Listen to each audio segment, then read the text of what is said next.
So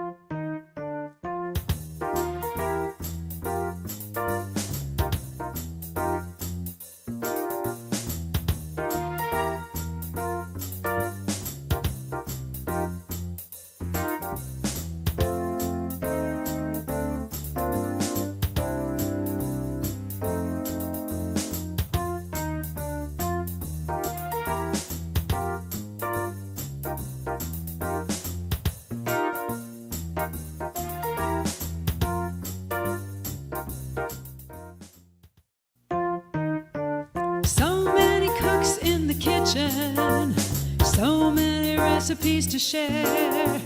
So many cooks in the kitchen with meals for you to prepare. We've got fruits and grains, veggies and beans, more healthy food than you've ever seen. So many cooks in the kitchen, plant-based meals to prepare. So many cooks in the kitchen with ideas we're happy to share.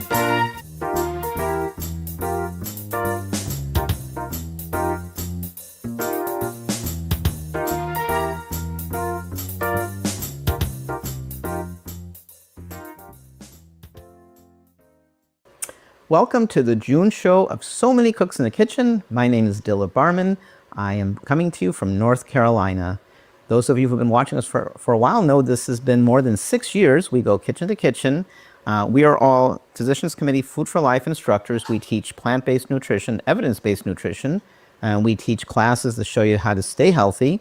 And we have classes for high-performance athletes, how to have great performance and how to optimize your performance by choosing wholly plant-based foods. We have classes on diabetes. If you have diabetes, we have evidence that shows if you eat this way, you can effectively manage your diabetes.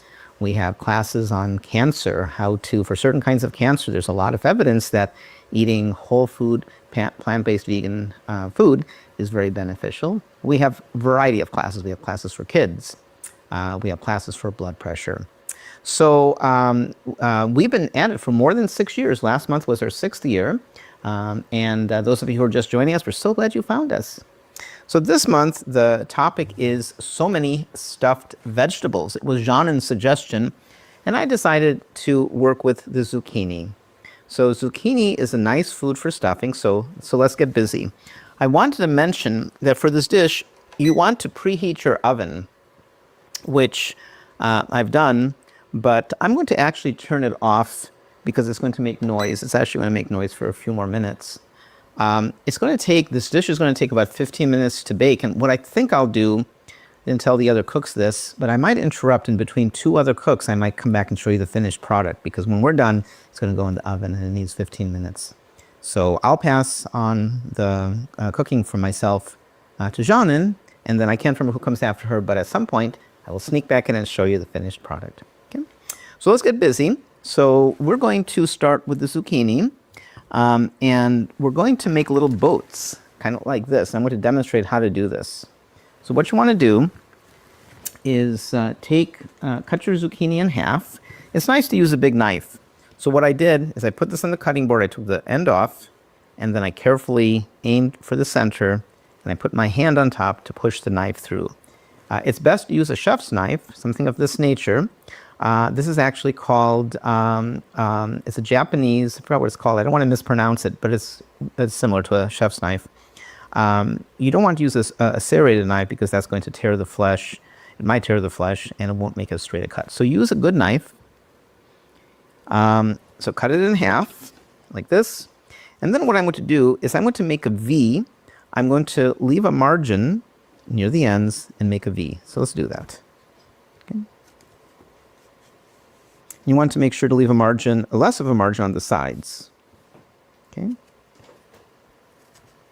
So you can see what I've done. I don't know if you can see it carefully, but there's a cut here, cut here, cut there, cut here. Put it on a cutting board. Don't hold it because if you go too far, you would pierce it and maybe hurt yourself. So let me get the spoon. And what I'm going to do is I did the cut. And sometimes what I do is I do one additional cut and I kind of spoon it out like this, just to get started. Okay, there we go. And then after the first one, I simply use a spoon to basically scrape. Okay, so take a piece out. I'm just using my spoon, getting chunks. Okay, so very quickly I can remove it. And then I'm going to use the bowl of my spoon and do this and get a smooth inside. Easy peasy. And if my math students are watching, you guys know I say that a lot with math. I teach math. My own math school. And I should share it with you. I'm building a new math school, and we're including a kitchen in it. So I don't know about the August show, but by the September show, I should be cooking from there. I'm excited to have space to develop. Okay, so there's the boat. Let's put this in the plate. This was just here for decoration. I'm going to move the onion. And then all you do, zucchini flesh is really soft. It cuts very easily, and it's mostly water. Zucchini is a great source of vitamin A, good for your eyes. It's 11% of the recommended daily allowance. It's like 26% of vitamin C. It has fiber. It's a great food. It's tasty. In my family, my wife doesn't like zucchini, and nor does my daughter, but she likes stuffed zucchini because the other flavors dominate, even though some of the other flavors are zucchini itself. Okay, so I just want to do a quick dice. Don't make it too small. Okay, just roughly maybe 1/4 inch or something like that. I'm going to put my zucchini in a bowl. All the recipe and all the measurements, we have a document for you. Okay, and I've already chopped everything else, so I'm going to put my knife and cutting board aside. And by the way, I cut 2 more. So what we're going to do is we're going to add this to a pan. I'm going to add, I have some garlic. I'm going to add the garlic. I'm going to add the onion. So garlic, I used a red onion. You can see onion and garlic here. So I'm going to add the garlic and onion. And I'm going to give it a head start. I'm going to cook just for a short while. In the interest of time for the show, I'll cook for maybe half a minute. If I were taking my time and I weren't trying to be aware of, being on camera, then I might cook for maybe 2 minutes. Okay, it's not critical, but one thing that is nice for stuffed zucchini is to cook your ingredients down so they take less volume and they fit into the zucchini, and you have a more nutrient-dense zucchini as well. Okay. Oftentimes, at least what I do on camera is a little bit suboptimal in the interest of not keeping you for half an hour. So, but we'll do a good job. Okay. I'm going to let it cook for maybe half a minute, and then I'm going to add. If I were using a protein like this is baked tofu, I'm not going to be using this, but I could have. I would chop it pretty fine, 1/4 inch. I forgot to pick up. I wanted to use seitan. You can also use tempeh. But what I am going to use is I'm going to use chickpeas, and I just made these chickpeas. So I'm going to put the chickpeas in at the end because they're already cooked. Okay. One thing cool that I'm going to add to the dish is some wild rice. Here's some raw wild rice. And here's some barley. So for the first time ever today, what I did is I wanted both of them for the dish. They add a little bit of a crunch. I'm also going to use some pumpkin seeds. Some roasted pumpkin seeds, which add a really nice crunch. But what I did for expediency is I cooked the wild rice and the pearled barley together. And you'll see the recipe. Told you what to do. Okay? And it came out well. Instead of cooking them separately, I put it in the pressure cooker back there, the Instant Pot. All right, the onions are cooked down. I'm going to add the bell pepper. This is a roasted bell pepper. It doesn't have to be roasted. And I roasted it just a few minutes ago right here on stovetop. I put the pepper right on the flame, and I turned it and let it roast for 5-6 minutes. Let it cool, and then I rinsed it under cold water, removed the extra charring, chopped it carefully over the sink to let moisture out and heat, and then I cut it as I wished. Okay, so there's the bell pepper. Now I'm going to go ahead. You know, I'm not going to use this, but stuffed vegetables in the summer, there's so many vegetables If you have a lot of mushrooms, if you like mushrooms, this would be a great time to add mushrooms. So chop the mushrooms, not too fine because they really cook down. Maybe ½ inch or a little bigger than ½ inch chop. And this would be a good time to add it. But I'm not going to do it. I just included it here to give you more ideas. But I'm going to add the chickpeas. The chickpeas are really just heating up. They're not really cooking. And almost immediately, I'm going to add the flesh of the zucchini. Okay, so that goes in as well. And I'm going to begin. I forgot to bring the seasonings out, so I'll do that now. Okay, so I'm going to mix this all in. This is my stuffing. And I'm going to let that cook, and then I'll finally add this barley and wild rice made twice as much as I need. So each one is 1 cup. I'm going to reserve 1 cup for something else. I like this combination. I've never made this before together. But the recipe that you see is a little bit different because I think I overcooked this and I wanted this to add some crunch. So we're only going to use 1 of these. I'm going to reserve the other one. And you can see the zucchini is cooking down. Absolutely no oil. It doesn't need it. And there's no sticking either. Because as the zucchini cooks, and I'm on medium heat, it is giving off moisture, which is providing a little coating as well. Okay? So let me go ahead now and add the grain. Okay, and that's my stuffing is done. I mean, the ingredients that I'm putting in are all together. While it's cooking a little bit more, let me talk a little bit about the cheese sauce. So what I did is I mixed, we've made cheese sauce on the show many times. I just, I don't use a recipe, I just kind of figure it out, but I've written a recipe down for you. I think it is maybe a ½ cup of cashews. It has nutritional yeast, bell pepper mainly for color, but nutrition, and garlic. And I'm going to blend this. This is a neat Vitamix container. They don't sell anymore. This comes on the bottom, and then I just put it on the Vitamix. The only thing that's missing, and there's some seasonings. There's some black pepper, and there's some salt, garlic powder you can put in. The only thing that's missing is water. Don't put water till you're just about to blend it, okay? And I'm not going to blend it right now. All right, so there we go.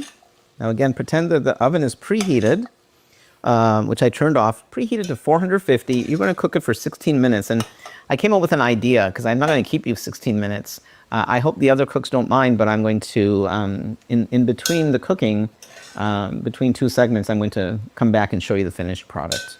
Okay? So now I'm going to do some of my seasoning, and I apologize for not having pulled it out. I knew I was forgetting something. But I'm going to add just a little bit of salt. You know what I'm going to do actually is I'm going to use this delicious truffle salt. Now be careful when you are salting food, and if you want to avoid salt entirely, then skip this step.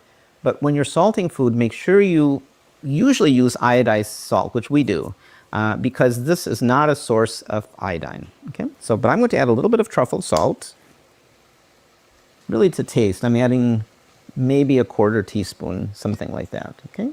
Really to taste. You can always add more at the table if you want. I'm going to add some paprika. I have a friend, Janet, who was in Hungary, and she brought back a paprika for me. It's been a while, almost a year. You know, she brought back regular paprika, what we call regular, and sweet paprika, and I haven't opened the sweet yet. I need to do it because this is running low. So add a little paprika. I had some fresh herbs. Here they are. So I'm going to add some oregano, and since the oregano is so small, I'm just going to hand rip the oregano and put it in. If these were bigger leaves, I would mince it on the cutting board, but I'm just going to put these little leaves in. Okay, so there's the oregano. You can add black pepper. I'm going to skip that since I added paprika. You can add some garlic powder. You can add some chopped chilies if you want it spicy. I'm not going to do that. And let's call that success. It's done. So now what I'm going to do is I'm going to stuff my zucchini, and it's really easy. What I'm going to do is I'm going to take the stuffing and put it inside the zucchini. Now the chickpea, I've actually not done it with chickpea before. I wanted to use chopped seitan, and I didn't have it. So I was tempted to actually chop the chickpeas into halves, but they're slippery and would have been not particularly fun. So let's just go with chickpeas. Okay. So, okay, so these are stuffed. Let me stuff the rest. Put this aside.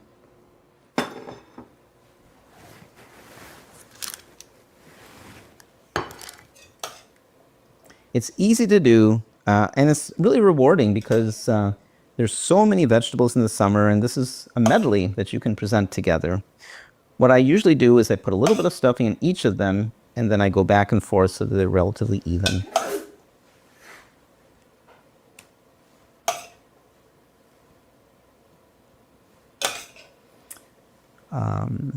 There's other things you can do with zucchini. I love the flavor of zucchini, but I'm the only one in my house. So if I'm by myself, what I like to do with zucchini sometimes is simply chop it pretty thickly, saute it, mix in some lime juice or lemon juice, some salt and pepper, and that's it. Maybe some onion on the side with the zucchini, maybe a little bit of garlic, and that's it.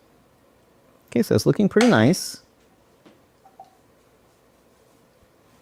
And then I'm going to go ahead and preheat the oven while Janin is on. So once the oven is ready, I'm going to bake this 16 minutes. And what I'm going to do is I'm going to make a cheese sauce. I'm going to blend this. And then at the end, I'm going to, just before it's done, I'm going to sprinkle on some breadcrumbs. You can actually tell you what, I've done it both ways. You can do it now as well. I'll do that. The only risk with putting breadcrumbs now is you might get it a little bit too toasted, but I think it'll work fine. So I'm going to put some breadcrumbs. If I do this, I'm going to reserve some because I want some fresh breadcrumbs on top of the cheese sauce. So I'm going to put most of the breadcrumbs on right now. That adds a nice crunch. I made this last week and we were out of breadcrumbs, so I used croutons. And I crushed them with a knife and it came out really well. It was actually not croutons, it was stuffing. We have this locally made stuffing that's quite good. Okay, so there we go. So I'm done. I'm going to bake this for 16 minutes, and then here's my cheese sauce, and then just before I serve it, I'm going to sprinkle on some pumpkin seeds. That's it. Easy peasy. So I'll try to get back before Q&A just to show you the finished product. Try this. It's really fun. Ask questions anytime. And when we do the Q&A, we have several good giveaways. So if you ask questions anytime, if you ask questions then, you might win one of the giveaways. So I'm going to go ahead and get this baked, and I'm going to pass it on, I think, to Janin. I think Janin's next. I don't remember what she's making. So Janin, if you are next, I think you are. Janin's in Abu Dhabi. Take it away. Hi, everyone. Thank you, Dilip, for the nice introduction. Benvenuti. I'm in my house in Italy.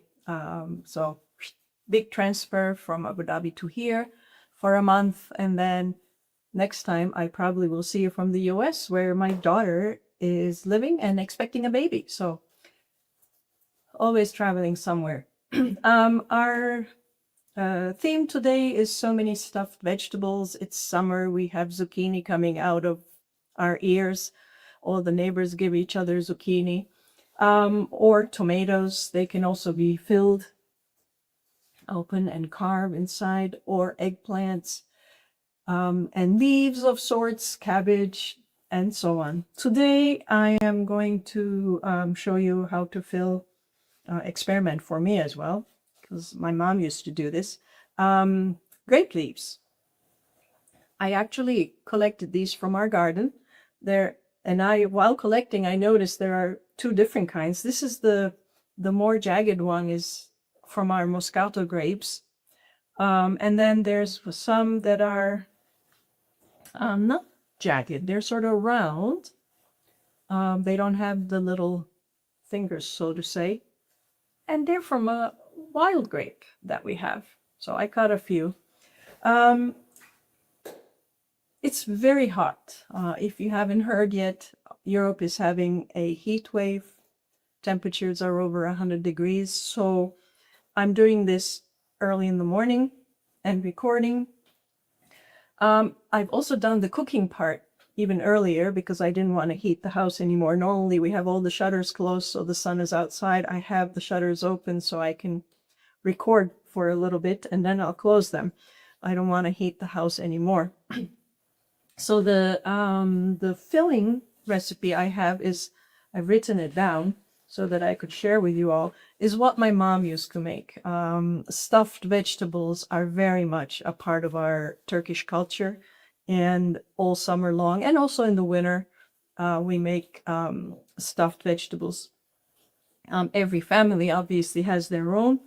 I've prepared ours. My mom used to keep the fun ingredients rich in the mix. And those fun ingredients for me are the pine nuts and the Zante currants. We call them bird grape. They're these tiny, tiny grapes.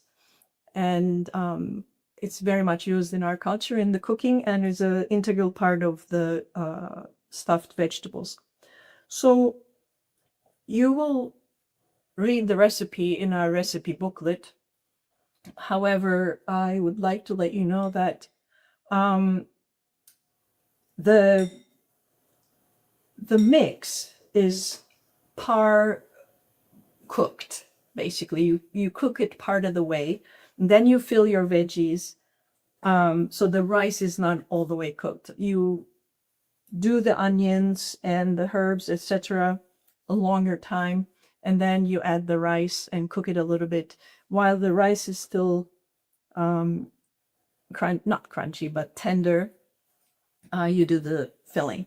It has very simple ingredients, not a lot really. Rice, pine nuts, the famous bird grapes, as we call them, Zante currants, quite a lot of onions, salt and pepper, secret weapon that is a allspice. Allspice is very important in it.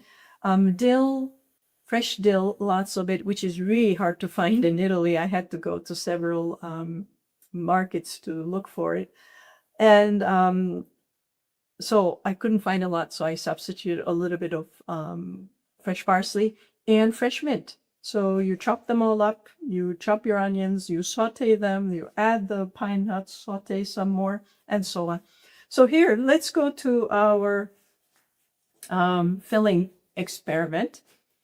Here we are. You basically take the thickest part of the vein, the central vein, out, and we put them in the bottom of the pot that we're using to cook them. And then you take a little bit filling.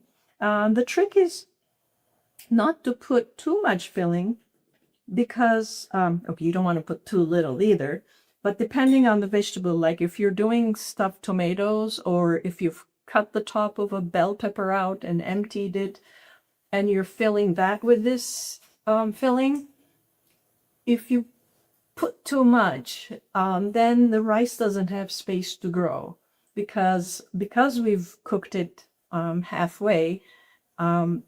It's continued and finalized in the pot. So I don't know if you can see these. So you put your filling. You take the leaves have these lobes on the bottom. And you've taken basically this out, and then you pull the lobes over it and the sides, and then you roll. See, this part my mom used to do. And then you put it in your pot. I should have taken these out beforehand. I didn't. And so I'll do another walk and then I'll finish it. I don't want to waste everybody's time here with lots and lots. Let's see, the filling looks lovely and smells good. Ta-da! The sides come in, and then you roll it tightly. Dun, dun, dun, dun, dun, and you put them. You're supposed to put them snug in the pot so they don't move and shake and open up. That's one of the tricks. And then, and that's it. Let's do one more. I had cut the stem out of that. So I put my filling.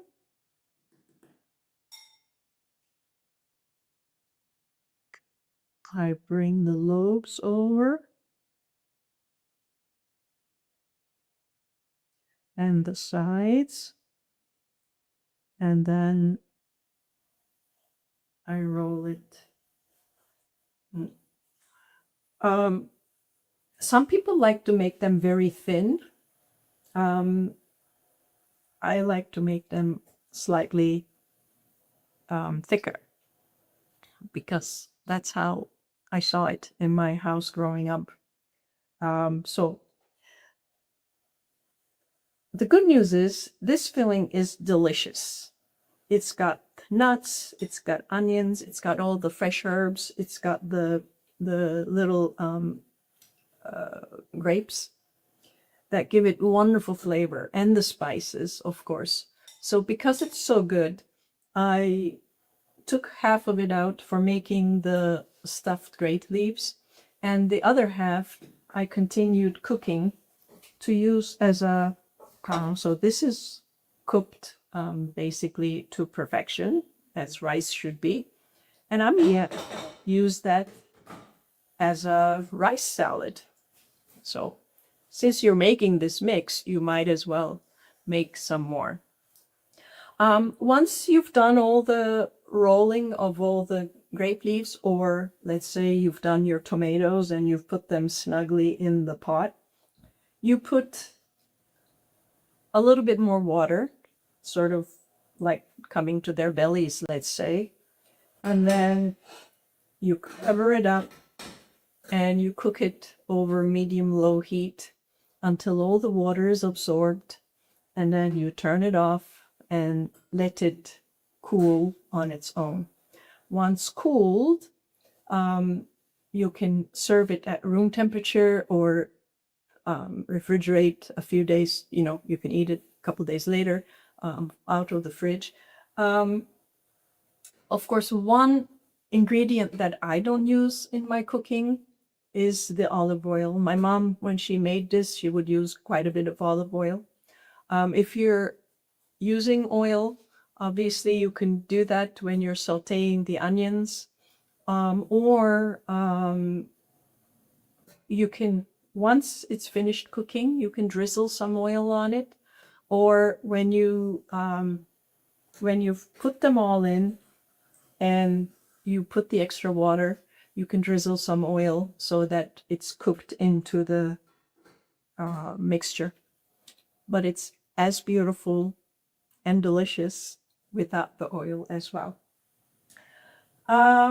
So that's it. I haven't really shown much of cooking here because it's already really hot in the house.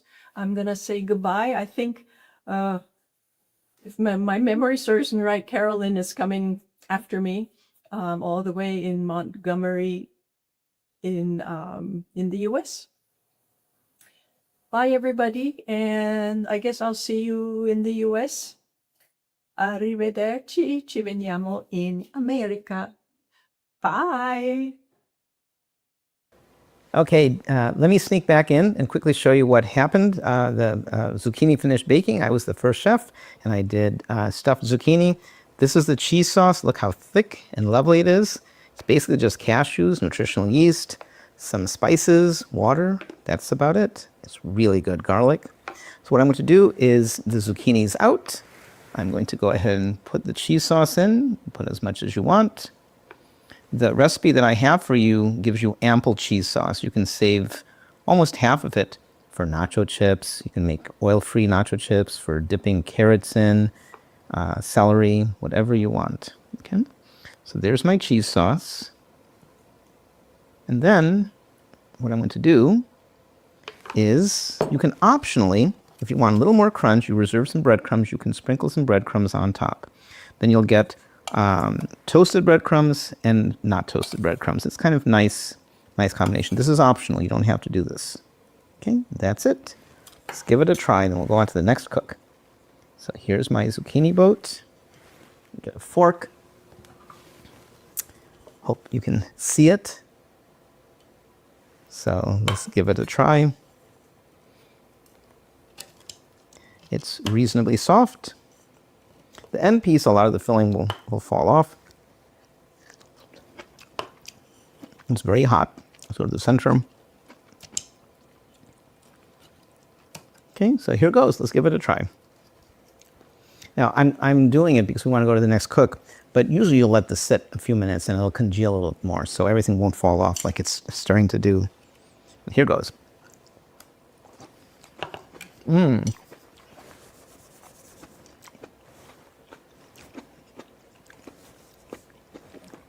Delicious. You can taste the flavors of summer.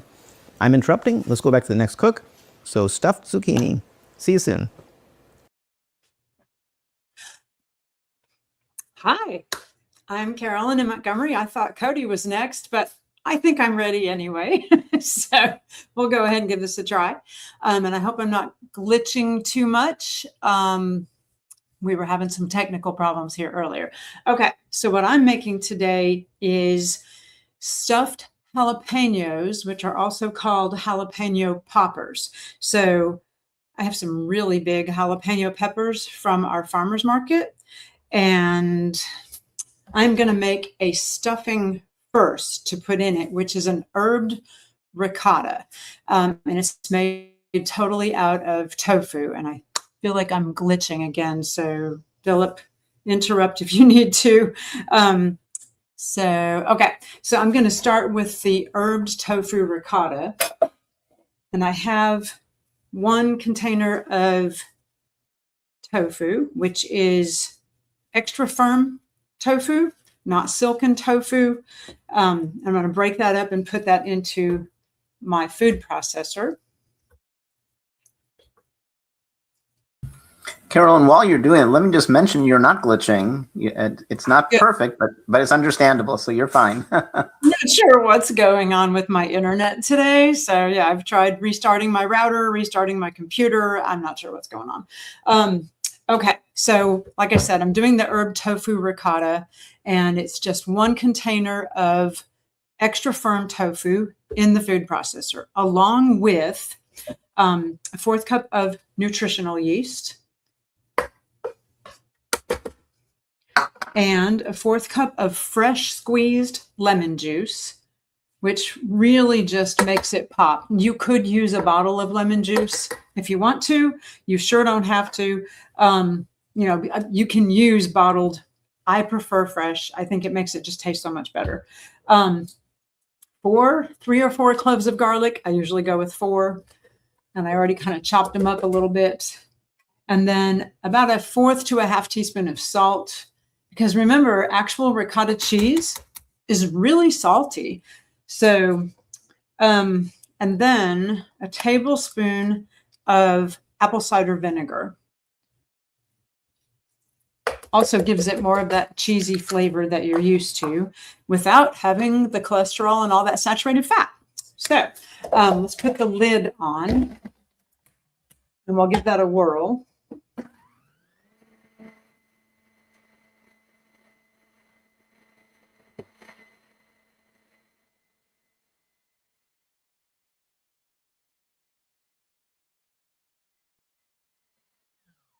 You may have to stop a few times and scrape it down just to make sure you get everything incorporated.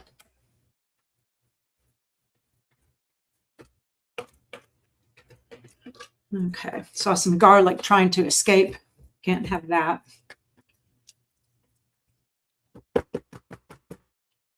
Okay, I'm gonna try one more whirl.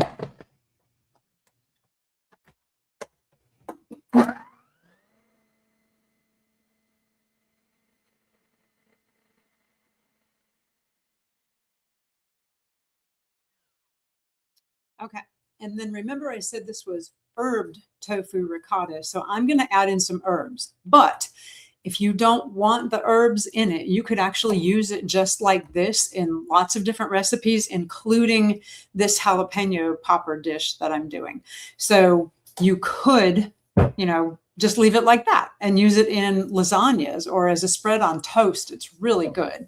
But I'm going to add in some herbs just because it's a delicious flavor. And all these herbs are in season right now. Get the lid off. There we go. And I picked all of these herbs from my garden just a few minutes ago. So I have in here basil and oregano. I have some parsley and a little bit of rosemary, but whatever herbs you want. And it's about a cup. So I gave them all a good wash. Some thyme. That could be really good too. Some fresh thyme. Okay, and then I'm not going to whirl it up until they're just obliterated in it, just pulsing it in here. There we go.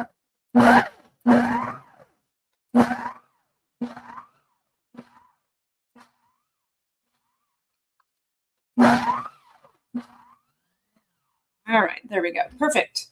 All right, so they're all incorporated into it, but not to the point that it turned the ricotta completely green. So this is some good stuff. Let me switch cameras and let you see down inside there. Look at that. Beautiful ricotta. And you can use that, like I said, for lots of different things. You can stuff it into pasta shells, use it in lasagna. It's fantastic. Okay, so let's get back to the jalapenos. So if you don't like jalapenos, then I have a suggestion. You could use some of these delicious, colorful, sweet mini peppers that I got these at the farmer's market, but you can also find them at your grocery store. And they're just beautiful and colorful. So if you don't want the spiciness of the jalapenos, go with these really nice, sweet little mini peppers. They're really, really good. And that's a good option as well. In fact, with these sweet little mini peppers, you could put the ricotta in it and just eat it like that, have it raw. These are sweet and crunchy. They are not spicy at all. So perfectly delicious, just like that. Okay, but this is the jalapeno part of it if you like it a little more spicy. So I'm gonna put my gloves back on because you never wanna work with jalapenos without gloves on because the liquid from the jalapenos can irritate your skin. Definitely working with jalapenos, do not touch your eyes or your nose because I found out the hard way from experience. You don't want to do that. Okay, so the way I do this is I'm going to show you my down shot. Okay, so I take the jalapeno and then cut with a paring knife around the stem at the top and pull that part out. And then cut it symmetrically, if you can find the symmetry of your pepper, down the middle. And then you've got all of these seeds inside. The spiciest part of the jalapeno is going to be all those seeds and the white ribs on the inside. So we want to get rid of those. I like to use a grapefruit spoon because it does a really nice job of scraping it out and you don't have to use your fingers. If you're going to use your fingers, wear gloves because you really can. Like I can tell you from experience, I made a huge mistake and touched my eye one time. So ruined a pair of contact lenses. Don't do that. Okay, and then you can take those emptied out jalapenos. If you want to pre-cook them a little bit, I'm doing everything in my air fryer. So I air fried these for about 5 or 6 minutes, depending on how pre-cooked you want to get them. Go ahead and cook them for a little bit at 390 degrees in your air fryer. You could, if you want to, spray them with a little bit of olive oil spray. You don't have to. It can be completely oil-free. That is up to you. So I've pre-cooked a few, but then we're also going to make some topping, a breadcrumb topping. So I have a cup of whole wheat breadcrumbs. You can make your own breadcrumbs very easily, just with some bread that you dry out and whirl up in your blender, or you can buy store-bought breadcrumbs. And then a couple of teaspoons of either oregano or Italian seasoning, whichever flavor you would like to have. A half a teaspoon of ground black pepper, and some salt, a fourth to a half a teaspoon.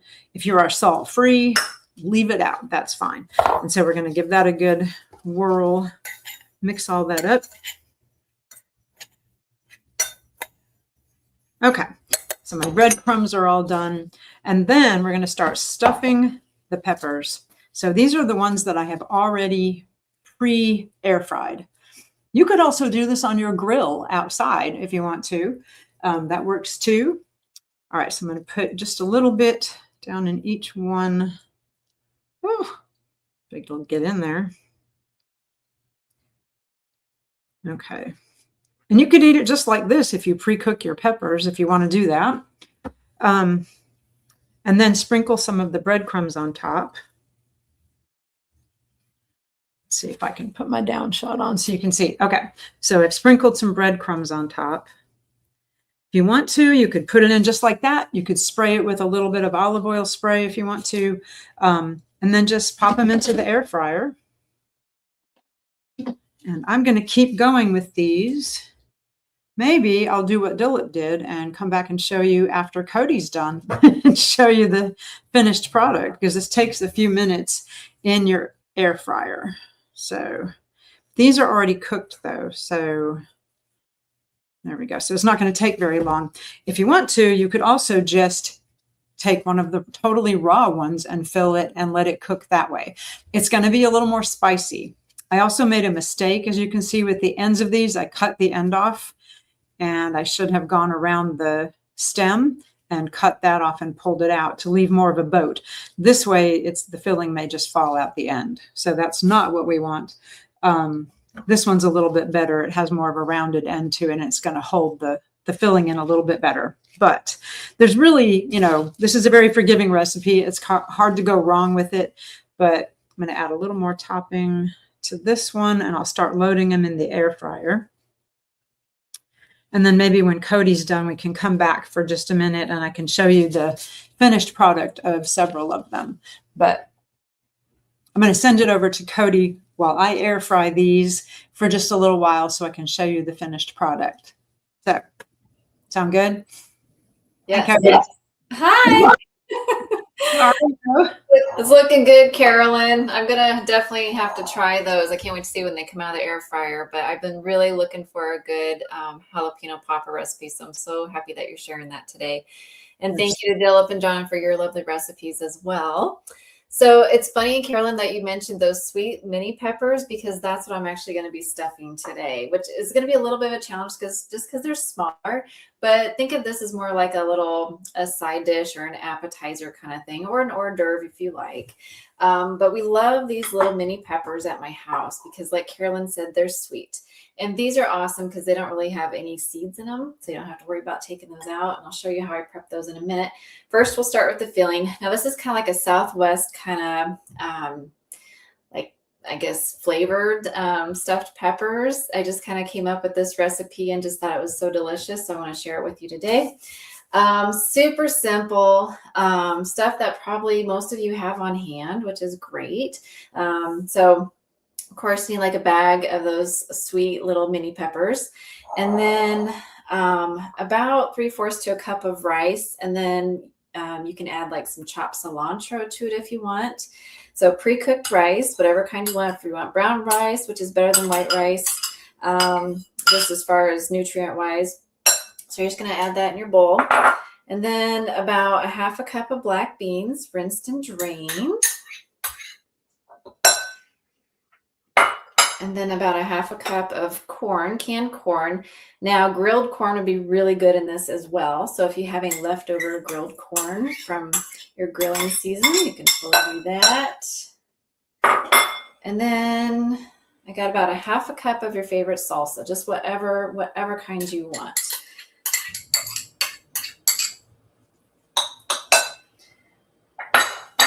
All right. And then last, I'm going to throw in about 1/2 teaspoon of each of these. I have ground onion and ground garlic and some ground cumin. So I'm just going to shake that in.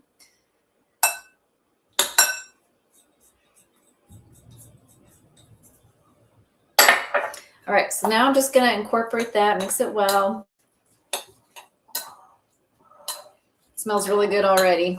I do want to show you a little time-saving trick you can do with your rice. I usually have some of these on hand for busy nights.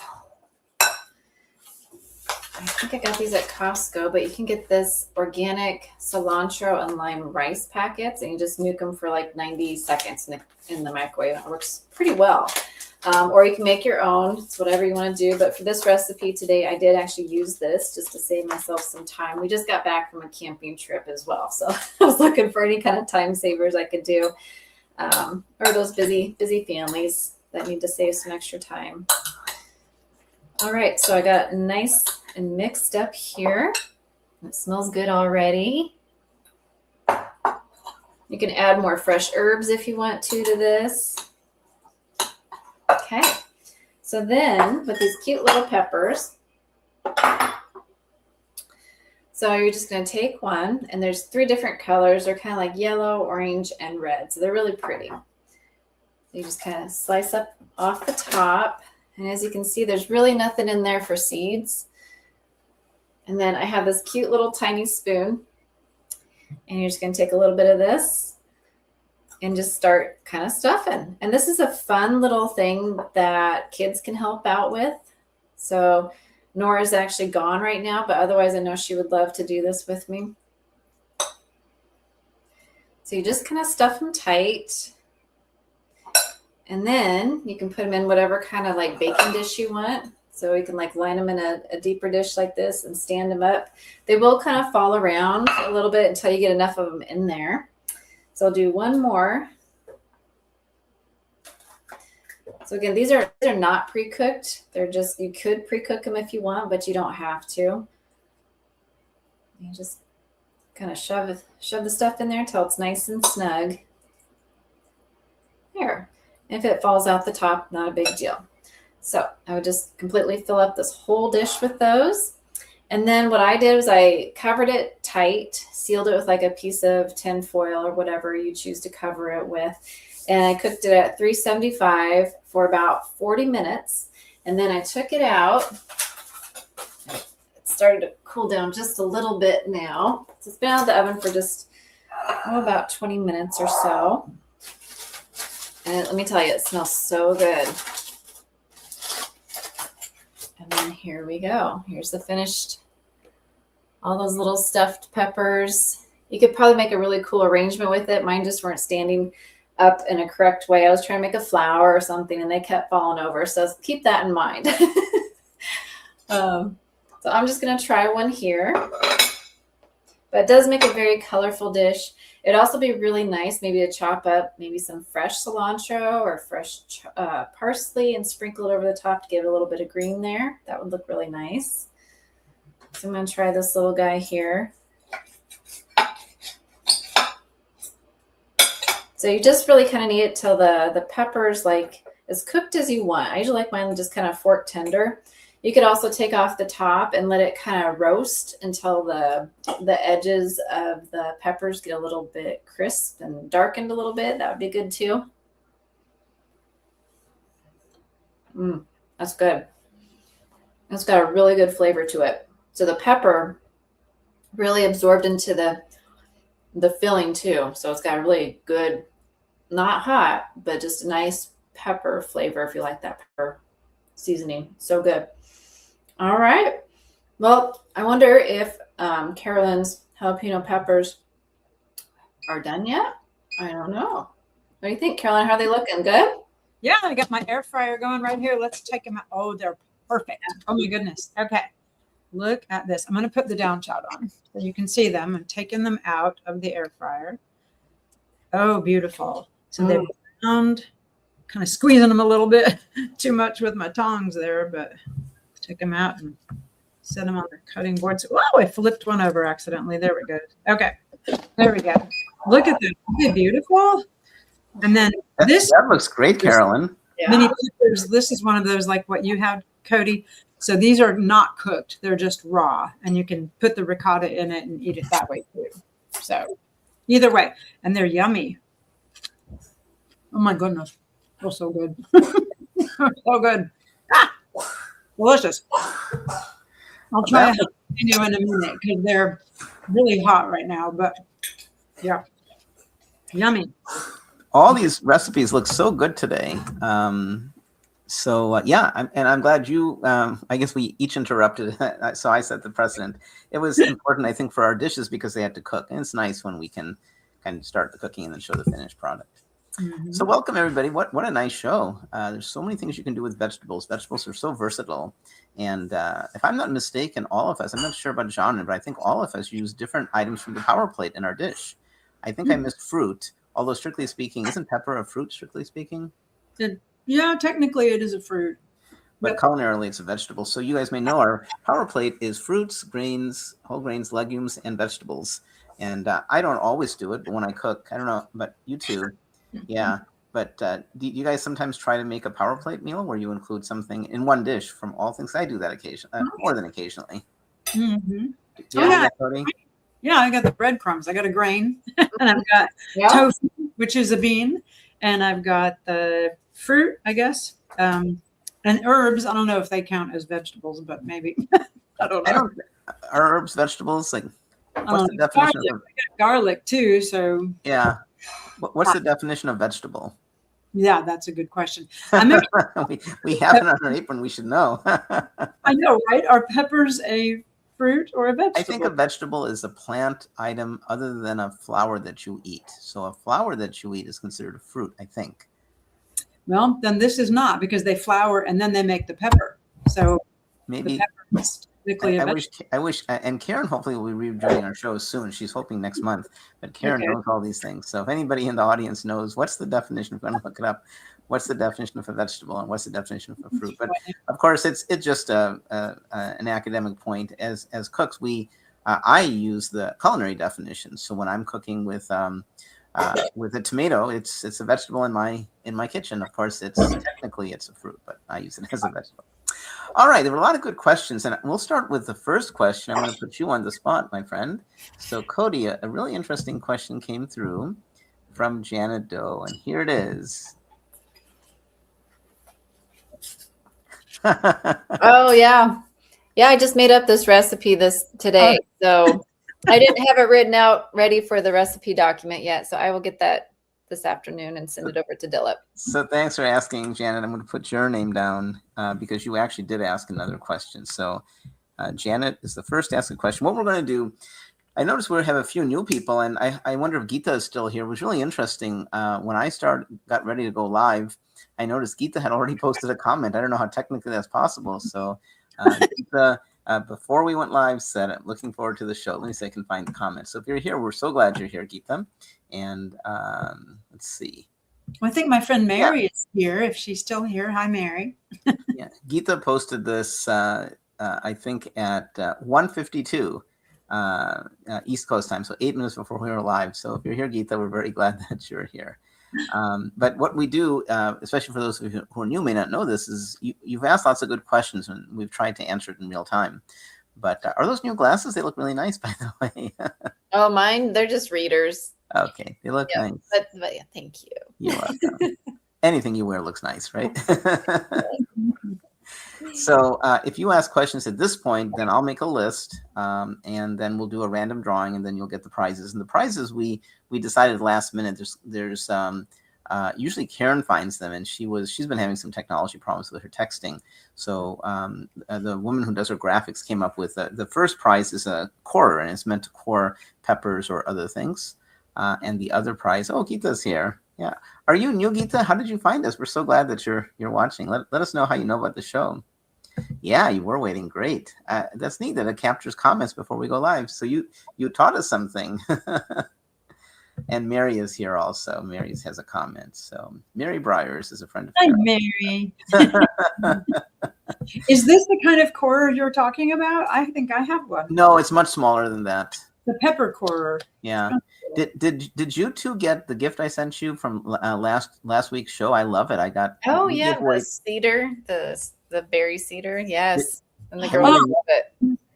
Yeah. Ella and Nora just have so much fun with that. I agree. Philip is sweet. Carolyn, did you get your core? It was wonderful. Did. I'm not sure where it's over here somewhere. It's I use it a lot because cherries are in season right now. Yes. Lots of questions. Oh, Geeta, we're so glad. Tell us how you found out about it, and hope you'll be a regular with us. We've been doing this 6 years now, right? 6 years in May. Years in May. 6 years in May. Unbelievable. Well, we started because there was a pandemic and we couldn't teach in-person classes. So Right. now I'm teaching a lot of them. So we're still going. We're still going. So Geeta, turn one of yours into a question, then you can be in the drawing. So let us know how you found us. And all of us are vegan. Vegan means we don't eat anything that comes from an animal. We don't eat dairy products or eggs. For example, yesterday I made a really nice dish with Brussels sprouts, and I wanted a sauce, so I put yogurt in it, but it wasn't cow's yogurt. Right? I sent I was chatting with some folks, and they asked, "What did you put in?" I said yogurt, and they knew that I'm vegan, so it was vegan yogurt. So I make my own vegan yogurt from scratch. I'm flying on Monday to Texas to a conference, and I'm so excited. I hope she's watching. I'm going to be meeting for the first time one of my first grade. She'll tell you she just became a second grade student. She's been counting down the days. I'm spending a couple nights with her before the conference, and I'm bringing some yogurt for them. So I'll carry some yogurt from North Carolina. So I make my own yogurt from soy. So Geeta, we're so glad you're with us. Geeta, you have been watching. Oh, wonderful. You're flying with yogurt, Dilip? Yeah, and I did that with you, Cody. I gave you some yogurt too, Mhm. right? And when I visited you, Carolyn, your daughter was getting married, so I may or may not have, I brought chocolate croissants for you, though. Right. and croissants. We didn't have time to eat yogurt. I brought a bag of groceries for you, didn't I, when I came to see you in Alabama? I don't remember, Dilip. That was 3 years ago. I don't know. I can't remember. All right, well, let's take some questions. Yes, you brought groceries. A lot of questions here. So let's see. First question is from Janet Doe, and I've written your name down. Can you use yellow squash instead of zucchini? Yeah, it doesn't taste the same. Zucchini has a denseness to it that I like, but it's not that different. So give it a try. It's a matter of flavor profiles. Nutritionally, it's going to be very, very similar. So if you have a preference for yellow squash, you know where I like yellow squash? I like to cut it into half moons, thick half moons, and then I saute it with a little bit of onion and just some fresh herbs and some lemon juice, and that's about it. Maybe some jerk seasoning, and not else. Maybe tiny pieces of sautéed tempeh or seitan, and it's delicious. And in that kind of recipe, I think green zucchini and yellow squash can be interchanged, but I think I would prefer yellow squash. But for this recipe, I do recommend zucchini, but try the yellow squash. And Janet, if you do, let us know how it comes out. Okay, we have a question from Hyacinth. Let me write your name down. So in place of zucchini, can one use butternut squash? It would be a totally different dish. So the butternut squash needs to be cooked. So what I would do if you did that is I'd first make the butternut squash, and then I'd make the stuffing. I'd stuff it, put my cheese sauce, and serve it. I wouldn't do any more cooking. And so the butternut squash, if you do it with butternut squash, it's really going to be a totally different dish. Your butternut squash is the receptacle for it. It's your bowl. But you're not really getting a marriage of flavors like you do with the stuffed zucchini. So by all means, you can do that. Let's see. Okay. Let me write Hyacinth's name down first. So Hyacinth. So we have 2 people in the running for our gift so far. So Janet, another question from Janet. Although we use fruits and vegetables, the difference between fruits and vegetables is based on their botanical makeup. Fruits come from the flower of the plant. That's what I thought. If the produce develops in parts of the plants other than the flower, seeds, stem, leaves, it's considered a vegetable. That's what I thought. Fruits contain seeds, and vegetables come from roots, stems, and leaves. Reminds me of a joke about roots, stems, and shoots, or something about panda bears or something like that. No, eats shoots and leaves. That one. Which depends on where you put the comma. Does he eat, comma, shoot, comma, and leave, or does he eat, shoots? Yeah. So Geeta has a comment. Jalapeno poppers are very interesting. I will try. So Geeta, I'm trying to get you to ask a question so you can be in the running. So good comment, but ask a question, then you can be in the running for a gift. And Mary is apparently a friend of Carolyn's. We love your comments. We're so glad you're here. But ask a question. Ask a question. Briars, ask a question, and then you might any question. It can be, why are you wearing a pink shirt, or do you have 2 eyes, or anything? Ask a question. Are you an onion, Dilip? That's right. It could be an onion question. question. Well, we all are. We have a lot of layers. Yes. Speaking of onion, I don't know if she's watching it. Maybe I shouldn't say it, but I have a surprise for that little rising second grader having to do with onions. And maybe I'll reveal it on the next show because her parents usually watch, so she might be seeing it. So if the parents are watching, you have a nice surprise on Monday. Okay, let's see some more questions coming in. Did we get caught up? Maybe so. There was a question for me early on.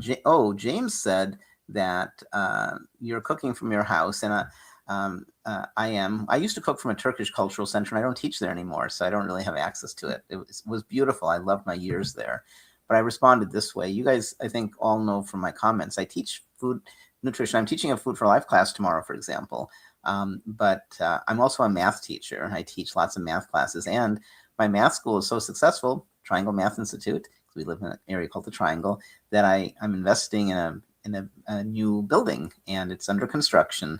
And so we're going to have a kitchen there, but it's a really small kitchen. So we're trying to figure out what to do. But starting in probably September, you will see me in my math school. We'll have a kitchen just for shows and classes and things like that, and for break space during the classes. Okay. Yeah. Sorry, Cody. So that would be awesome, Dilip. I'm excited for you. Thank you. We'll have to go see it. Yes, you guys should come for our open house. Now, Mary has a question for you, Carolyn. That means I get to write Mary's name down. So, Mary, you're in the running for a gift. So, Mary's asking, are you bringing some to church tomorrow? Yeah, I don't know. Do you think that people would want a jalapeno popper, or are people too scared of hot peppers? I think that's a good question. I could put them in the more mild peppers. I don't know. What do you think, Mrs. Briers? Should they be the jalapenos, or I could put some in the sweet peppers? I don't know. I think people are scared of jalapenos sometimes. So she said yes, which is ambiguous, so you can interpret that the way you want. Then you put them in the sweet peppers, or I don't know. Carolyn, you know what I recommend, because people have different palates. I would not bring a jalapeno popper to a social event, because you could get into trouble. People who say, "Oh, look at this lovely sweet pepper," and they bite into it and they're not happy.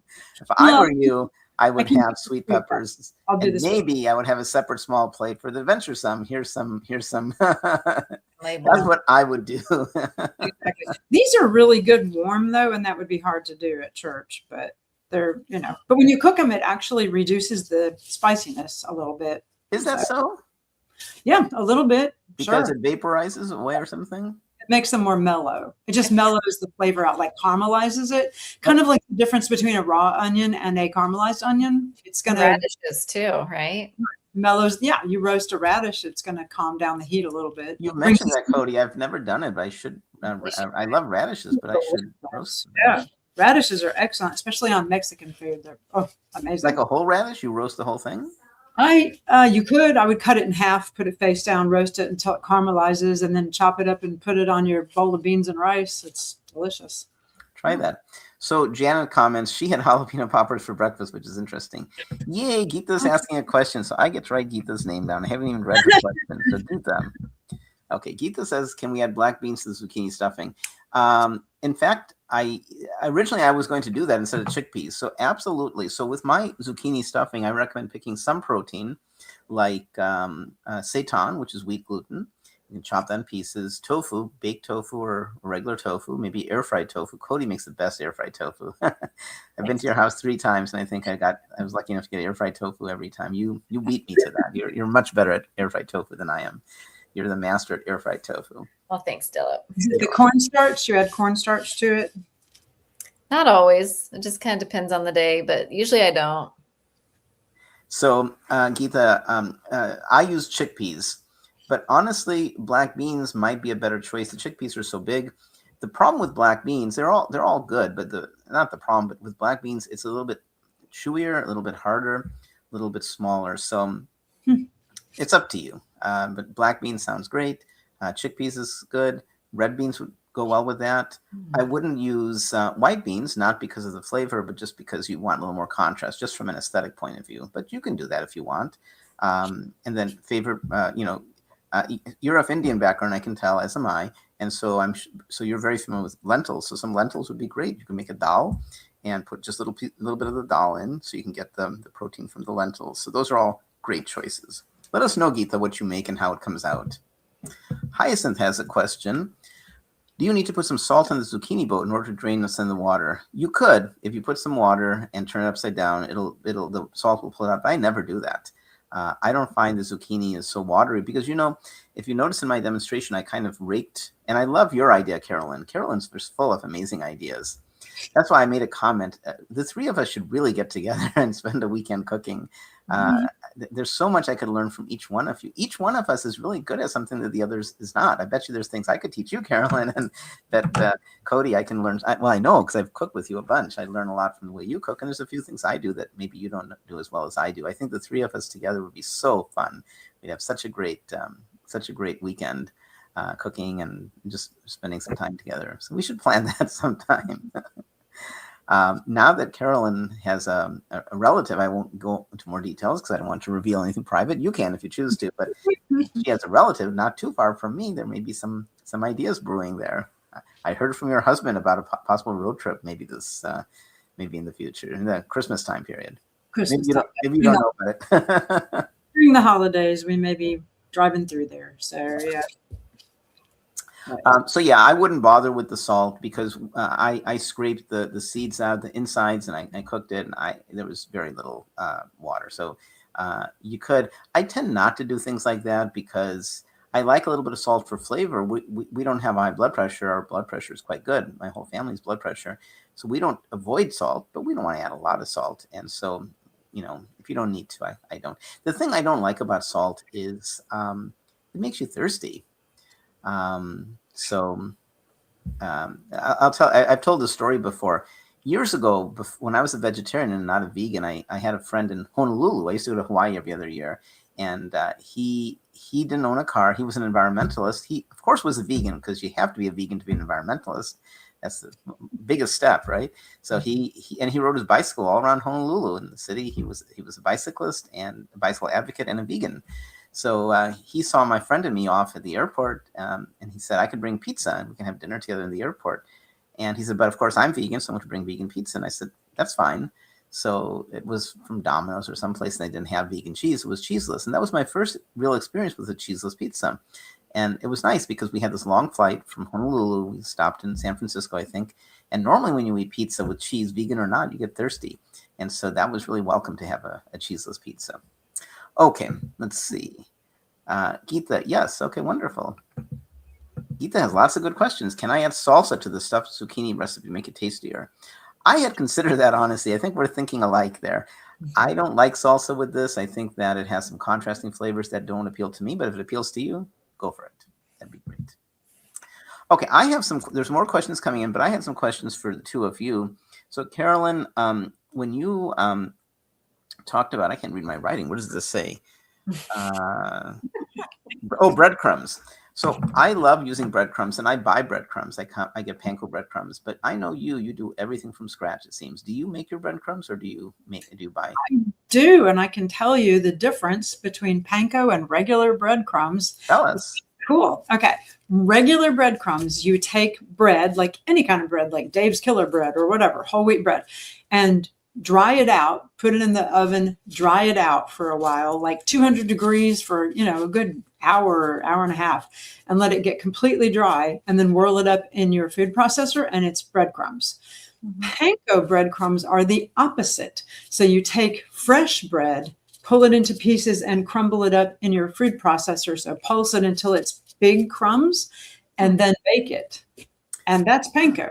So they're basically just done the opposite way. So I make panko all the time. I never buy breadcrumbs anymore. There is just no point when it's that easy. It's just crazy to buy it. When the best panko breadcrumbs ever are the ones that you make yourself, pulse it up in the food processor to those big fluffy crumbs, bake them 200 degrees for like an hour, and you have panko breadcrumbs. You know why I disagree with you is because when I need breadcrumbs, I'm thinking this would be nice with breadcrumbs. I open my cabinet and I reach into this shelf-stable thing, dump some breadcrumbs, done. So I disagree with you there. I love my prepared breadcrumbs. They last for months. You can make them ahead of time and put them in. Have you seen those? My favorite thing lately, I've been using my favorite kitchen gadget is I've been storing more things in glass. I have been trying really hard to avoid plastic because we know that microplastics leach into our foods and microplastics can be a carcinogen. So I've been trying to put everything in glass, and trying to get the air out is one of the harder things to do. But I have discovered these really cool little gadgets. You put it on the top of your glass jar and you go ahead and you don't have to pump it out yourself. It's automatic. And you go ahead and put the little round circular part that goes on the top of the ball jar, not the sealing ring, just the little flat part. Put it on top, put the gadget on top, turn it on. It sucks all the air out, and then remove that gadget and put the sealing ring on. And it will last on your shelf. Like all the air is sucked out. It actually stays fresh for months. Would you either here, so everybody knows, or if you don't have it handy later, text me. Let us know the name of the product so we can share with others, because sounds like something I'd like to get. I'll get it. Cody, you have something like that, I think. After we went on the cruise, didn't you get something that was like that? Yeah, I mean, you got me a tofu one. That's what I was thinking. It sucks the air out, but it Here it is. a vacuum seal, and then it's supposed to like make all the marinades suck into the tofu. And it works pretty good. Oh, I've never tried that. That's cool. This is a Mason Genie. I'll put my down shot on so you can see it better. Mason Genie. And it looks like this. If I can get it out. I'll get it out of the box. There we go. So it looks like this. And it's got a ring that comes off. So if you're doing a wide mouth jar, you use that. If you're doing a small mouth jar, then you put the small mouth part on it. It's an adapter. And then you just put it on top and push the button, and it takes about 60 seconds. It sucks all the air out. Can you demonstrate that? So is it battery powered? It is battery powered. Actually, no, it's not battery powered. You charge it. So it's got a USB-C charging port in it, and it holds charge for months. I don't think I've recharged this thing since I bought it, and I use it all the time. So let me see if I have a mason jar handy. So for example, are you suggesting that, like your stuffed jalapenos, could you put that, remove the air and leave it on your countertop? No. So I wouldn't do that. I would do anything like seeds, nuts, grains, breadcrumbs, oats. Why oats? Kind of like pantry items, huh? Pantry items. I wouldn't put fresh vegetables, although you could technically put, like in a big wide mouth jar, put berries that you have, done a vinegar rinse on or something, and rinse them off, dry them really well, and put them in a jar and suck all the air out. Actually, they would last longer in the refrigerator. So I wouldn't leave those on the counter. If it's an item that needs to be refrigerated, still refrigerate it. But anything that is pantry safe, pantry shelf stable, like breadcrumbs, oats, nuts, seeds, all of that stuff.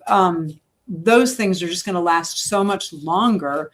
I have a whole big jar of sesame seeds that I sucked the air out of like a year ago, and I'll open it, use a few tablespoons that I need, and then suck the air out again. They're just perfectly fine. They've been sitting in there for quite a while. Carolyn, I'm just looking it up. I thought this would be very expensive. This is like $25 to $30. Cheap, and they're super useful, especially if you want to try switching from plastic and storing things in plastic to glass. It's so much safer. You're not going to leach microplastics into your food. And you can use something like, there's several different products, but this one is, I think, the one that started it all. So Mason Genie. And I mean, yeah, I gave one to my mom. I gave one to a friend of mine here who was my, high school best friend for her birthday last year. I mean, everybody, locally that I've been handing them out to, they're not expensive. So probably my favorite kitchen gadget. I have an idea. We have 2 giveaways. Let's make 3 giveaways. Let's give away a Mason Genie. Do it. That'd be awesome. That sounds like a great gift. So somebody can get a Mason Genie. They're fantastic. I love mine. So I have a couple of things that I think are excellent gifts right now. That's one of them. You want to know my other one? Let's see if I can find it. I think I put it away.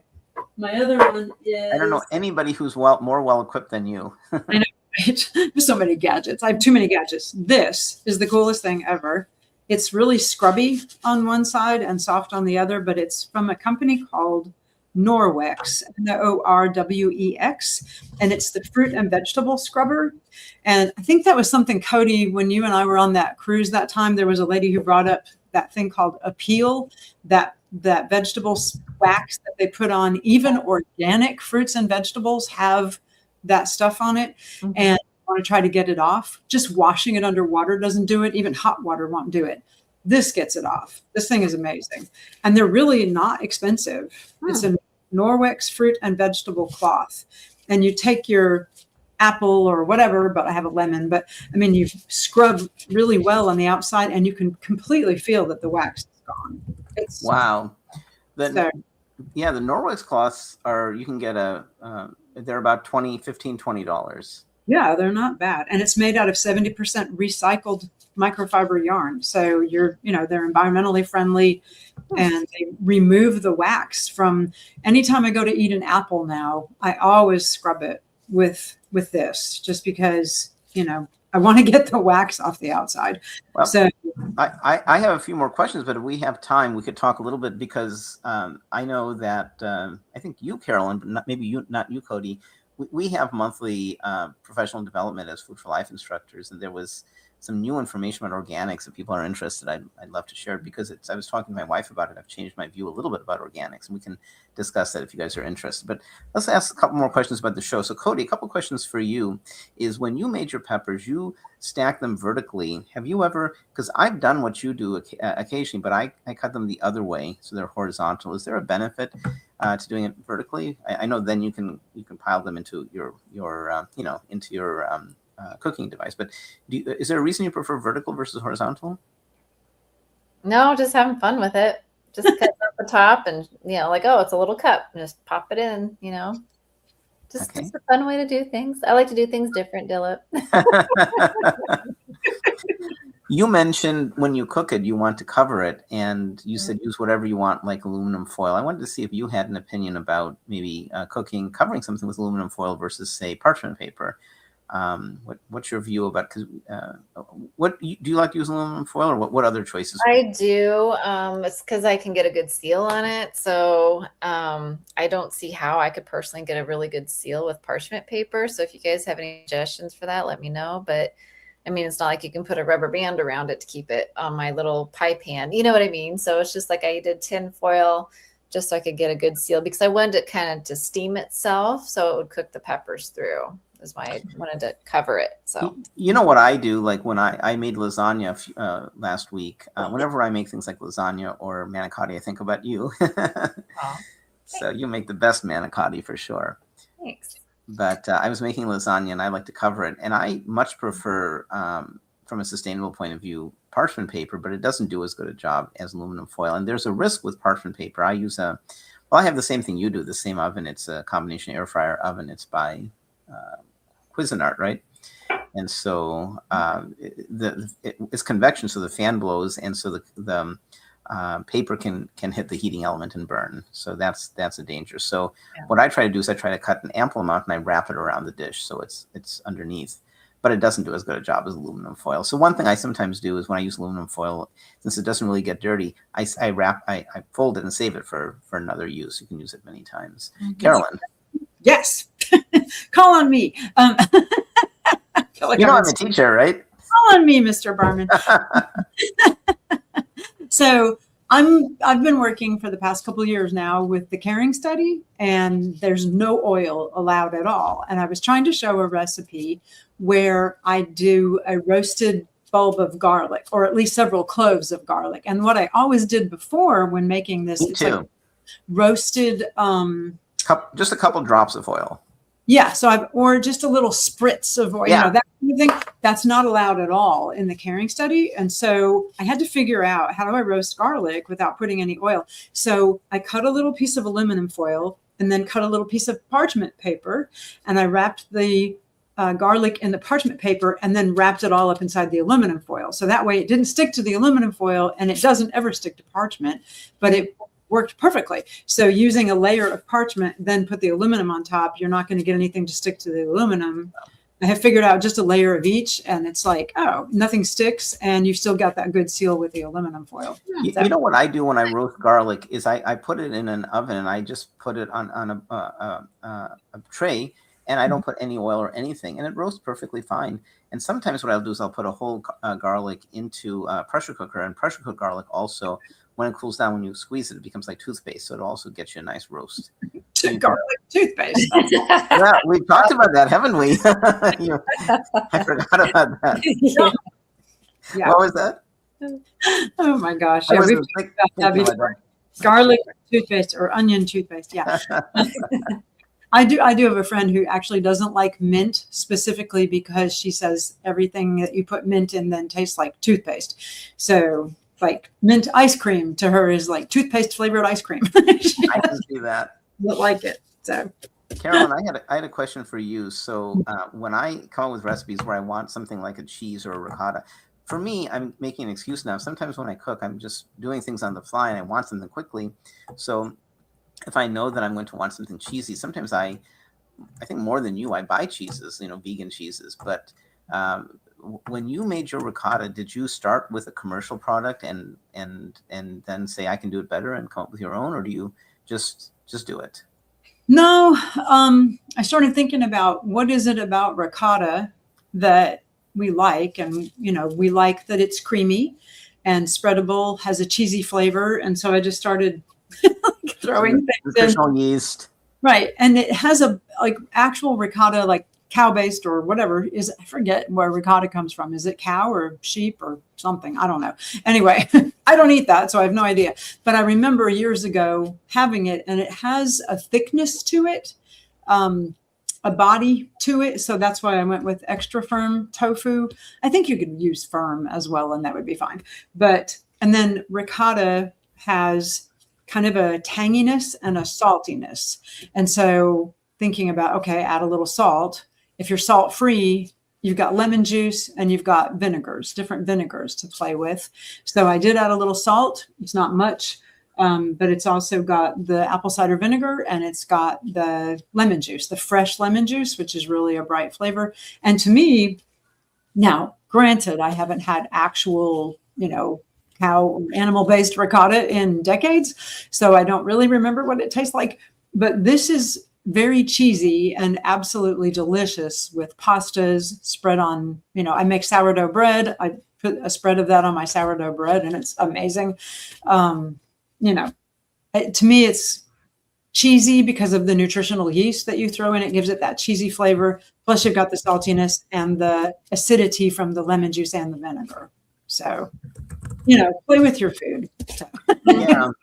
So, You know what's interesting? Speaking of which, I wanted to share a recent tip of mine. There's a Lebanese dish called salsa toum, and it's often called just toum, and it is like a creamy garlic.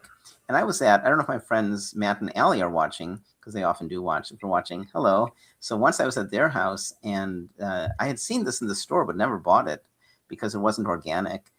So it's basically, it does have oil in it, but it has creamed garlic, and it's so good. I mean, I've been using it in my cooking. It just adds such a beautiful flavor.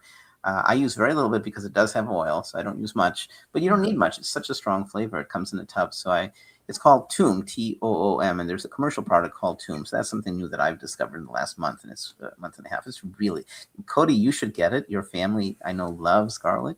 It does have oil, but we in our classes we talk about limited fat. So we generally don't cook with oil, but some of the products we use may have a little bit of oil. Did you want Cody to take a moment and we've been talking a lot about oil and fat. Take a moment to say why we're focusing on that at all? You're talking to me, Dilip? Sorry. Yeah. Oh, okay. Sorry, I thought you said you or Cody. I'm like, okay, sure. Okay, so we go with like low to no oil. I mean, my family's low oil. We have a little bit from time to time, but really hardly anything. The thing with the oil is it's purely just fat. So vegetable oil or oil from any kind of vegetable is just the fat part of the oil. There's really not much for nutrients. You might as well just eat the nut or the seed, wherever you get the oil from, instead of actually getting the compressed oil. You can basically cook anything without oil, as Carolyn mentioned. Using that parchment paper is a really great trick. I learned that from her today. So thank you for sharing, Carolyn. When you buy commercial products, usually there's always some type of oil in it. So just keep that in mind. You're also looking at trying to cut down on saturated fat.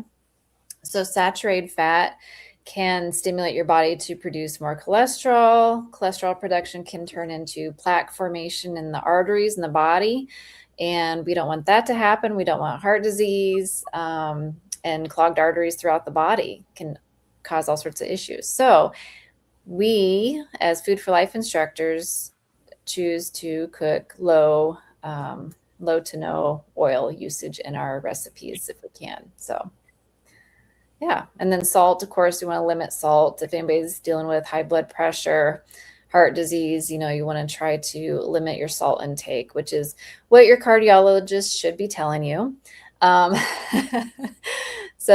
there are people out there that do the SOS, which is salt, oil, and sugar-free diets. We are not SOS, so but we try to limit those things.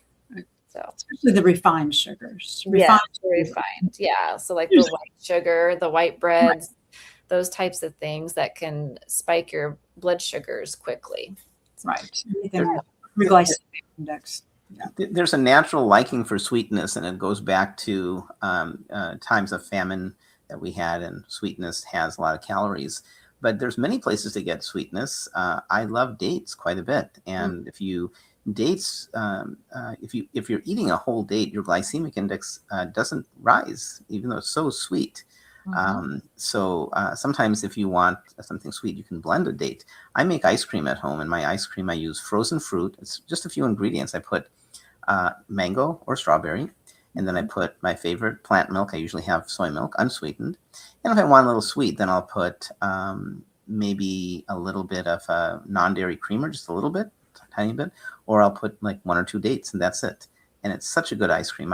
We have an ice cream place downtown I love, and they always have a bunch of vegan flavors, and I really like eating their ice cream. We don't go very often. My family actually likes my homemade ice cream more than the store ice cream. I like the store ice cream more, but I like mine too. I've been making ice cream lately with, let's see if you can see what this is. A potato. Japanese sweet potatoes. Okay. Yeah.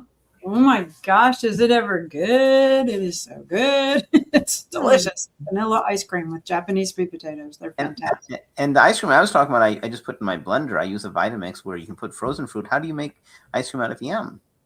You cook it first so it's nice and tender, and then it has some non-dairy milk, some dates or maple syrup, some cashews, not very many, but just to give it a little more body to it. So that I usually just boil them, because when it comes to cashews, I'm one of those people that never remembers to soak them overnight. So I just boil them for 10 minutes. And then I have a Ninja Creamy.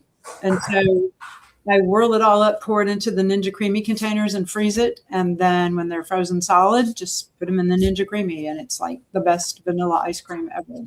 So fantastic. Let me make one more comment, and then I think we can do the drawing. If you like Carolyn's jalapeno poppers, but you have guests who can't tolerate heat, remember that there's many kinds of peppers. So there's Anaheim peppers. I like Anaheim. They have just a hint of heat. There's many kinds of peppers. So suit these dishes to your palate and your guest palate. Oh, and that's cool. Janet, I didn't know that. Janet has said that Instant Pot has come up with a new ice cream maker. I wonder how they do it. Oh, cool. Well, I heard that. Yeah. Well, I'll look into it. I don't think I'd be interested in getting it because my Vitamix makes such a good ice cream. But maybe we should do an ice cream show. I think that's a great idea. And speaking of which, we got a comment from Janet that we should do a gadget show. So Janet, we did back in the first or second year. We actually had a show on appliances. We have to get Suzanne back on the show. Suzanne Fellows. She is, well, I was about to say she's the queen of appliances, but you might be, Carolyn. But she's up there. She has so many appliances. Her kitchen looks great.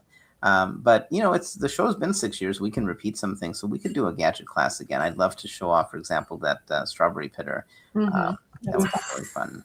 But I yeah, would do this. I'll use my little mason genie. I love it. yeah. But I think, Janet, you're right. I think an ice cream show would be really fun. But I wonder how we would do the ice cream show, because I think many Food for Life instructors do what I do. They put fruit into a blender and blend it. But I guess you've shown a different version, Carolyn. And Cody, do you have some other way of making ice cream besides Carolyn or my way? No, I guess I just have to do some experimenting, but that would be a tasty experiment. Yeah. The girls would probably help me on that one. I'm Yeah. sure you would enjoy that. We're talking about what the next kids show will be, and maybe that could be an ice cream show. If we did an ice cream show, it might make sense to have it like recorded, just because you have to wait for it to freeze. So showing it later, You do it in stages. That's a good idea. yeah, because it would be hard to do like live and say, here it is, and now I have to go put it in the freezer, and we just wait 4 hours later. 4 to 6 hours later when it's frozen solid. We'll just have a really long show where we just talk for 4 to 6 hours, go back it out and get it out of the freezer. That might not work very well. So Lee, it's good to see you here. We don't have you as asking a question because you haven't asked a question yet, but if you maybe in another minute we'll do the draw. But if you can think of a question, we can add you to the drawing. So we do have Janet, Hyacinth, Mary, and Geetha. We're having a problem with our website, and it's down. SoManyCooks.com is down, not our Facebook broadcasts and not YouTube. So if you try to send email to us at the moment, it won't work. So I have an alternate email, which I'll put on the screen once we do the drawing. So in a minute, we'll do the drawing. And if you win, we need you to say, I'm here. And then you need to contact us, and we don't want you to share your mailing address here publicly, but we'll send this email address, and then we'll get you Karen. Karen will get you the gift. So I guess we have 3 gifts then. So we have this corer, so a corer, and then we have what do you call your dish? Your thing, Carolyn. Oh, mason genie. A mason genie. Okay. Yeah. And then we'll give out veg news. So those are the 3 gifts. Okay. So Lee has not asked a question, so I think I'm going to do a drawing. So I'm going to run random.org. I'm going to draw a number from 1 to 3. And the first prize I want to give away is the corer. So 1 to 3. Sorry, not 1 to 4. So we have Janet, Hyacinth, Mary, and Geetha. So the first winner is number 3. So 3 is Mary. So Carolyn's friend. So tell you what, Mary, since Carolyn's your friend, don't bother emailing us. But Carolyn, would you get her address and let me know it? I have her address. Okay, so Mary gets the corer. Okay, so congratulations, Mary. Confirm that you're here, but we know how to get to you. Carolyn will. Carolyn, do you see Mary? So she's. You see her in your church, so you can just get her. We'll get you the corer, Carolyn. How's that sound? Okay. And then you can hand it to Mary. Okay, yeah, Mary's here. So thanks for watching, Mary. We're glad you got a gift. All right. The second gift, and Mary, you can't win again. So if we get 3, we'll draw again. Is the Mason Genie? That sounds really great. Mm-hmm. Let's do the drawing for the Mason Genie. And the dog winner is Dilla Barman. No, I'm kidding. I'm probably going to get one for myself, but let's give one away. Stop. The winner is number 4. So number 4 is Geetha. Yay, Geetha. You got the Mason Genie. Let me write this down. Awesome. Geetha, are you here?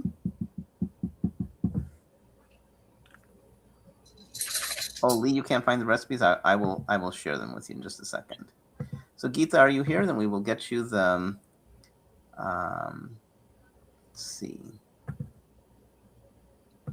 Lee, you can see the recipes in the QR code, and I can also put a banner up. The recipes are available here.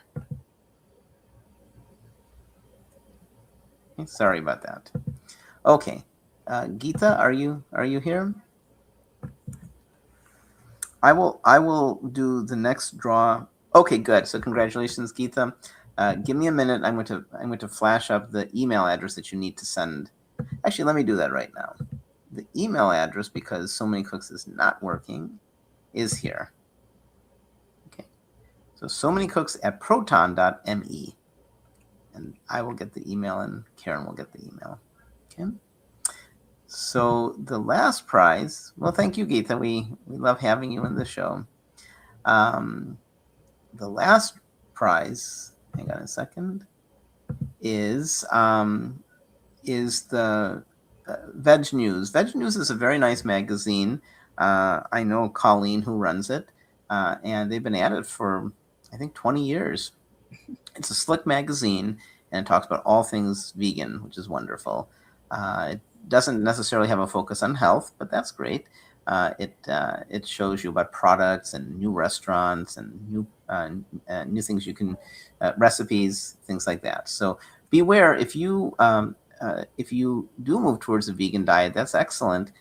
We're talking about more than vegan. We're talking about whole food, plant-based with no added fat. So we are vegan, but we're more than that. But Veg News is a good magazine, and the winner of the Veg News magazine will be either Hyacinth or Janet. Let's see who it is. And you know what I'll do is I'll just draw from 1 to 2, so we don't have to draw again. Okay, so 1 to 2. The winner is 1 is Janet. So Janet, you got Veg News. Nice. So Janet, are you here? And you have won in the past, so I think we have your address, but it'd still be good for you to email us. I think she may have won the Veg News magazine in the past. Then we'll expand. We'll give her an extra year subscription. Okay. Yay, Janet. So Janet, please email. And we're excited that you're watching Geeta as well. So wonderful. All right. So we have prizes given away. So let's start to wrap up. So what's our next show? Our next show is cold bean salads. And I'm really excited. I'm going to be making, I think, I haven't decided which kind of bean, maybe black bean, with a green bean. I don't generally cook green beans and black beans together. But I saw some people who've done that, and I have some ideas of what to do with that. So that's what I'm thinking of doing, is combining green beans and maybe black beans or chickpeas or something.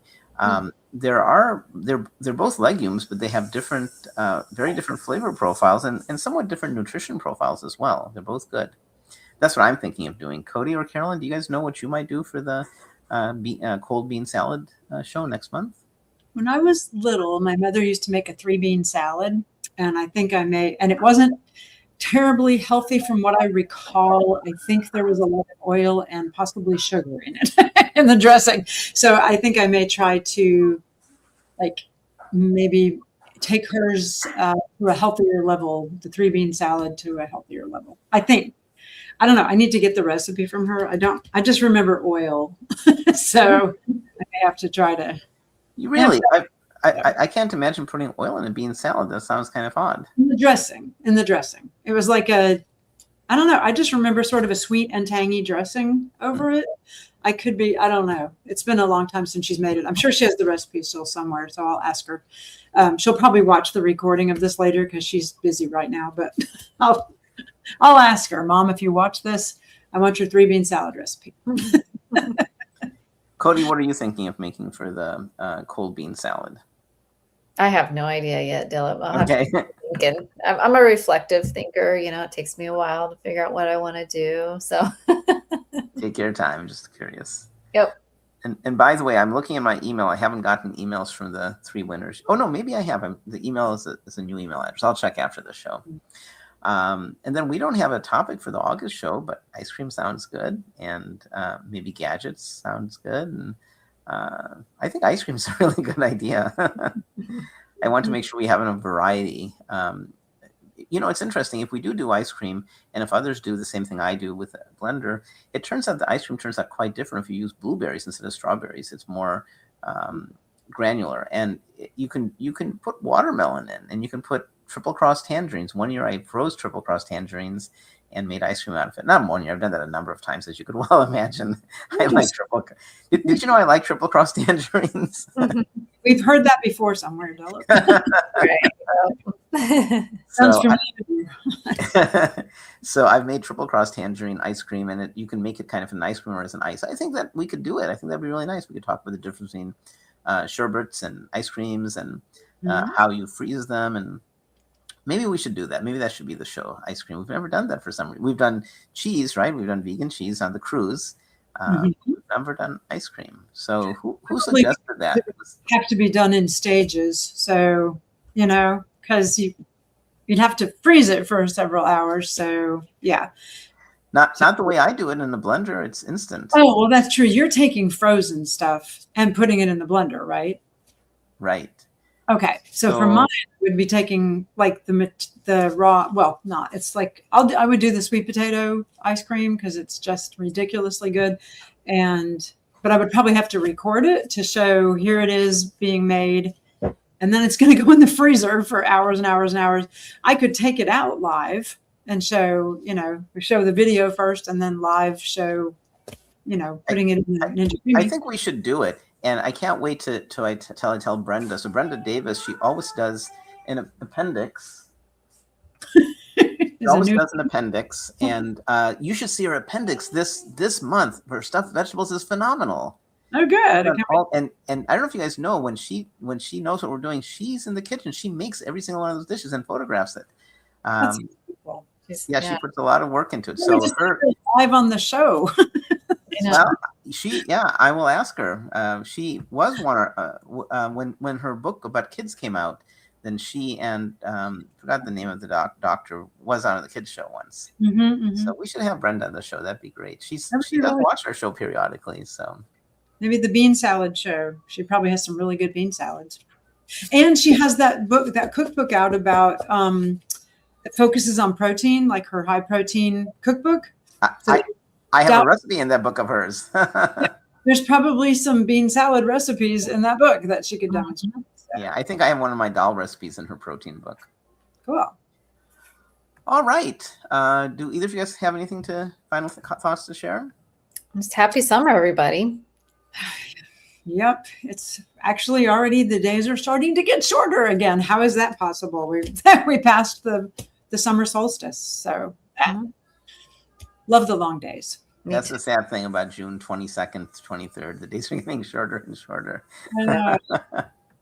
Yeah, just forget that part. It's still nice and light, pretty late. So that's a good thing. I can't remember. We do have a date. I can tell you what it is. We have a date for the bean show. I think it's in late in July. It is. You guys remember when it is? I want to say it's July 25th. I think it's July 25th. I think so too. Yes, it is July 25th, the last Saturday in July, and that's going to be the bean salad. And we don't have a date for August yet, and I think we probably have a topic: ice cream. Let's go for the 29th. We'll go late in August. That would be 22nd or 29th, somewhere in there. Yeah, we'll figure it out. It's still really hot here, so ice cream is always welcome. 22nd, I think I'm at a wedding, so maybe not the 22nd. We'll have to figure it out. 29th. Thanks, Geetha. All right. Well, then we will see you guys. If I can find the little trailer here, I think I can find it. Where is it? There's someplace. There it is. Okay. Is that it? Yeah. Well, we love doing this show. The dishes is always, I really admire all the other dishes I saw. I mean, I admire mine too, but I like all the others and I like to make them. So I want to try your ricotta cheese. That looks really, really good. It's so good. It's so good. Just on toast. Just spread it on toast. And you guys try tune. Spread that on toast. It's amazing. I want to try that. Put a little tune on and put a slice of tomato. It's fabulous. We don't have it here in any of our stores, but as soon as yes, and that we don't have it. But you sent me a picture of it, I think, once and asked if we had that here, and no, we don't. But I could put a whole bunch of roasted garlic into that ricotta cheese, and that would be really good too. So, Cody, have you ever had tune? See if you. I'm sure you can get it at your Whole Foods. It's really good. It's like we have a Whole Foods. Yeah.